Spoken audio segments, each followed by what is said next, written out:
अस्सलाम वालेकुम friends, welcome back to my fashion world. तो फ्रेंड्स, आज की वीडियो आप लोगों के लिए बहुत ज़्यादा हेल्पफुल रहने वाली है, क्योंकि आज की वीडियो में मैं आप लोगों के लिए लेके आई हूँ डिज़ाइनर ड्रेसेस के चौक, दामन, स्लीव्स और नेकलाइन के डिज़ाइनिंग आइडियाज़।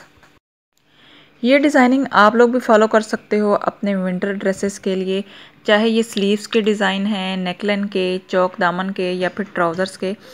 तो वीडियो को आपने स्किप नहीं करना, वीडियो फुल वॉच करनी है ताकि कोई भी डिज़ाइन जो है आप लोगों से मिस ना हो जाए। डिज़ाइनिंग मटेरियल के आइडियाज़ ले सकते हैं, ज़्यादातर जो है वो फैब्रिक से ही डिज़ाइनिंग की गई है। इसके अलावा डोरी, टसल, बटन और बीट्स का यूज़ किया गया है। लेसेस बहुत ज़बरदस्त सी जो हैं वो यूज़ की गई हैं। तो फ्रेंड्स, वीडियो अच्छी लगे तो प्लीज़ वीडियो को लाइक कर दें। चैनल पे नए हैं तो प्लीज़ बेल के साथ चैनल को सब्सक्राइब करें। मिलते हैं नेक्स्ट वीडियो में, तब तक के लिए अपना बहुत सारा ख्याल रखिएगा। अल्लाह हाफिज़।